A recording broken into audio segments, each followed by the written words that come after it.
اور اگر ہم قرآن کو عجمی یعنی ناقابل فہم بناتے تو وہ کہتے کہ اس کی آیات صاف کیوں نہیں بیان کی گئی کہ عجمی اور عربی.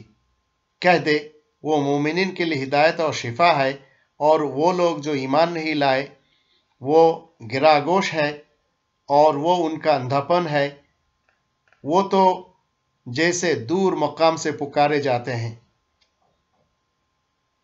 اور بے شک ہم نے موسیٰ کو الکتاب عطا کی، پس اس میں اختلاف کیا گیا، اور اگر تیرے رب کی طرف سے پہلے ہی بات طے شدہ نہ ہوتی تو ان کے مابین فیصلہ ہو چکا ہوتا، اور بلا شبہ اس سے شک میں الجھ رہے ہیں. بلا شبہ یہ اس سے شک میں الجھ رہے ہیں. ان آیاتوں کو جب محمد شیخ نے سامنے رکھا تو پہلے سے ہی مجھے پتا تھا کہ یہ قرآن صرف 1400 سال پہلے کے جو محمد ابن عبداللہ ابن عبد المطلب اس شخص کے اوپر نازل کیا گیا اور نازل نہیں ہو رہا ہے. لیکن یہاں پہ جو لکھا ہوا ہے وَلَقَدْ آتَيْنَا مُوسَى الْكِتَابَ، اور بے شک ہم نے موسیٰ کو الکتاب دی. تو شیخ صاحب نے مجھ سے پوچھا کہ یہ الکتاب کون سی ہے، تو میں نے کہا کہ اس زمانہ کی جو بھی دھرم کے مدارس سے ہم نے سیکھا وہی بتایا، تورات. پھر کہنے لگا کہ قرآن سے کوئی ایک آیات میں بتا دو جہاں پہ لکھا ہوا ہے موسیٰ کو میں نے تورات دیا. تو میرے ذہن جو ہے نا وہ سوچنے پر مجبور ہوئی. میں واپس چلا گیا ڈیفنس. پھر اس کے بعد دوبارہ آیا، اس طرح سے آتا رہا، اور محمد شیخ ایک کے بعد دوسری اور تیسری اور چوتھی اور پانچویں آیاتیں دیتا گیا اور تھوڑا اشارہ کیا، میں سمجھتا گیا. آخر میں 42 نمبر سورہ الشورى اس کے 51 اور 52 یہ دو آیاتوں کو جب انہوں نے دکھایا تو میں نے کہا کہ اب مجھے، پہلے تو میں ختم نبوت کے مسجد میں ہوتا تھا، پھر وہاں سے میں چلا آیا ڈاکٹر اسرار کے یہاں، اور ایک زمانہ میں بنوری ٹاؤن میں رہا. تو اب میں سوچ رہا ہوں کہ یہ شخص چھوٹی سی داڑھی ہے ان کے منہ پہ، ایک مٹھی داڑھی بھی نہیں ہے، جو ہم پڑھے تھے کہ حدیثوں کے تحت جو خود ساختہ احادیث ہے، میری بھی چھوٹی چھوٹی داڑھی تھی. اچانک میں اپنے ذات کو سوال کیا کہ آخر میں قرآن کریم کے بارے میں ان سے ڈسکس مجھے کرنا پڑے گا، چونکہ ہمارے دھرم کے نظر میں یہ شخص اس وقت فاسق تھے، اور فاسق کا جو ڈیفینیشن ہے وہ ہم کو پتہ نہیں تھا. جو بھی پتہ تھا وہ ازروئے دھرم جو سکھایا وہی پتہ تھا.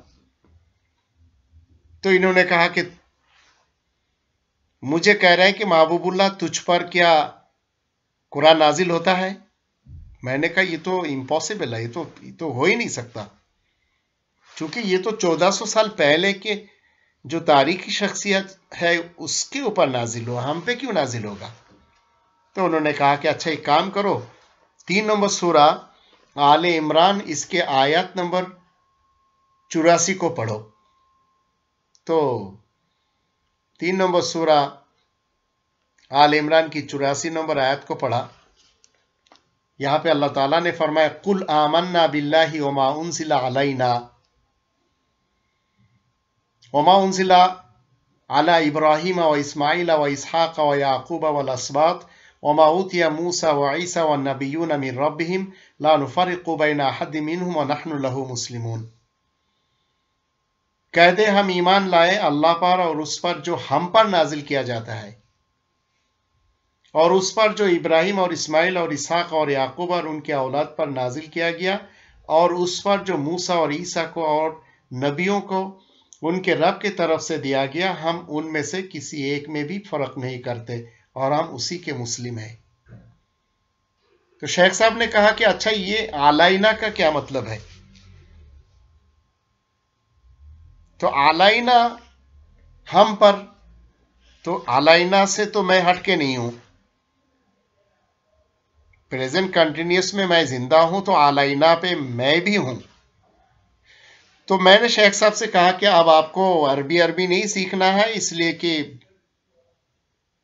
جو روح آپ کو سمجھ میں آ رہا ہے وہ اس سے قبل ہم سوچتے بھی نہیں تھے۔ آخر میں انہوں نے دکھایا 42 نمبر سورہ الشورى، اس کی آیات نمبر 51 اور 52۔ یہاں پہ اللہ تعالیٰ نے فرمایا وَمَا كَانَ لِبَشَرٍ أَن يُكَلِّمَهُ اللَّهُ إِلَّا وَحْيًا أَوْ مِنْ وَرَاءِ حِجَابٍ أَوْ يُرْسِلَ رَسُولًا فَيُوحِيَ بِإِذْنِهِ مَا يَشَاءُ إِنَّهُ عَلِيٌّ حَكِيمٌ وَكَذَلِكَ أَوْحَيْنَا إِلَيْكَ رُوحًا مِنْ أَمْرِنَا مَا كُنْتَ تَدْرِي مَا الْكِتَابُ وَلَا الْإِيمَانُ وَلَكِنْ جَعَلْنَاهُ نُورًا نَهْدِي بِهِ مَن نَّشَاءُ مِنْ عِبَادِنَا وَإِنَّكَ لَتَهْدِي إِلَى صِرَاطٍ مُسْتَقِيمٍ۔ اور یہ کسی بشر کی منزلت نہیں کہ اللہ اس سے کلام کرے مگر وحی کے ذریعے ہو، یا پردے کے پیچھے سے، یا کسی رسول کو بھیج کر، پس وہ اس کے حکم سے ہی جو کچھ وہ چاہے وہی کرے، بے شک وہ بلند مرتبت صاحب حکمت ہے۔ اور اسی طرح ہم نے تیری طرف ایک روح اپنے حکم سے بھیجی، اور تو نہیں جانتا کہ الکتاب کیا ہے اور ایمان کیا ہے، اور لیکن ہم نے اس کو ایک نور قرار دیا کہ جس کے ذریعے ہم اپنے ان بندوں کی رہنمائی کرتے ہیں جو ایسا چاہتا ہے، اور بے شک تو صراط مستقیم کی طرف ہدایت کرتا ہے۔ ان آیاتوں کو جب مجھے پتا چلا تو وہ اشارہ کرتے گئے اور میری سمجھ جو ہے وہ اخذ کرتا گیا۔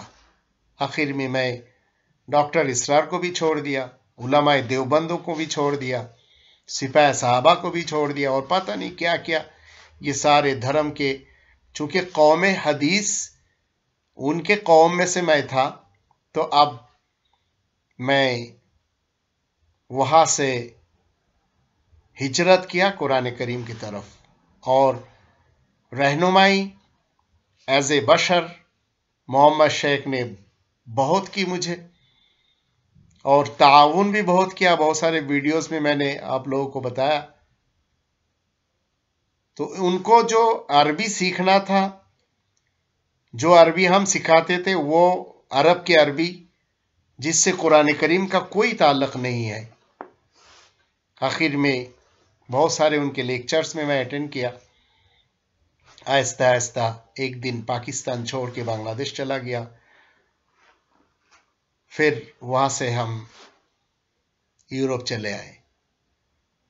بنگلہ دیش میں بھی خطرہ تھا جان کا، اور پاکستان میں بھی مجھ پہ حملہ ہوا، پاکستان میں بھی مجھے جیل جانا پڑا، اور بنگلہ دیش میں بھی جیل جانا پڑا۔ تو قرآن کریم کی باتوں کو اگر آپ سمجھتے ہیں کہ دشمن بنانا ہے کسی کو، تو اپنے فیملی میں بولے، تو آپ کو پتہ چلے گا قریب کے لوگوں میں سے کتنے آپ کے دشمن بن جائیں گے۔